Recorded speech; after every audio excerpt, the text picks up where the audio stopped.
तर आता बातम्या पुण्यातून दोन मोठ्या राजकीय बातम्या समोर येत आहेत।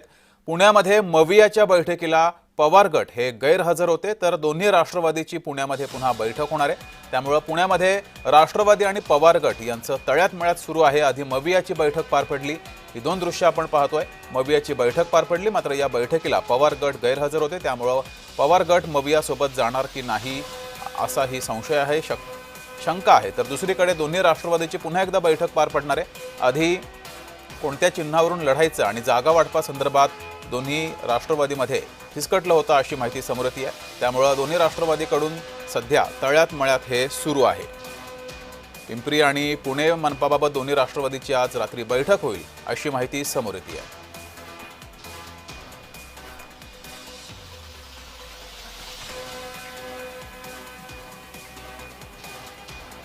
तर अधिक माहिती घेऊया, आपले प्रतिनिधी रोहन कदम आपल्या सोबत जोडलेले आहेत। रोहन, पुण्यात दोन मोठ्या घडामोडी घडतायत राजकीय। एकतर मवियाची बैठक पार पडली आणि या मवियाच्या बैठकीला मात्र पवार गट गैरहजर होतं, काय नेमकी कारण आहेत? जगदीश, खरं तर आज आपण पाहिलं की बारामतीला अजित पवार असेल, शरद पवार आणि सुप्रिया सुळे जे आहेत ते एकत्रितपणे सगळ्या एका कार्यक्रमामध्ये पाहायला मिळाले होते आणि वरिष्ठ लेवलला आता या दोघांचे देखील युती होण्याचं जवळपास निश्चित झालेलं आहे। त्यामुळे आज सकाळी जी बैठक आयोजित केलेली होती महाविकास आघाडीची, त्या महाविकास आघाडीच्या बैठकीला राष्ट्रवादी काँग्रेस पक्षाकडून अंकुश काकडे आणि विशाल तांबे येतील अशा प्रकारची चर्चा होती, शक्यता होती आणि तिथं असतं त्यांचं अपेक्षित होतं। परंतु ऐन वेळेला त्यांना वरिष्ठांकडून सांगितल्यामुळे महाविकास आघाडीसोबत ते आता जात नसल्याचं जवळपास निश्चित झालेलं आहे। त्यामुळे या बैठकीला राष्ट्रवादी काँग्रेस पक्ष, शरद पवार यांच्या पक्षाचं कोणीही हजर राहिलेलं नाही।